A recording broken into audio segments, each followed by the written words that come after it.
hanggang sa yung mga connection sa loob nito ay nasira.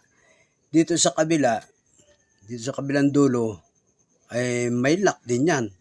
Hindi yan katulad nung flex ng ribbon sa player natin na isasaksak mo na lang ng ganun. Walang lock. Bubunutin mo na lang kung gusto mong bunutin. Yun naman ay may kahigpitan. Pero dito, may lock ito.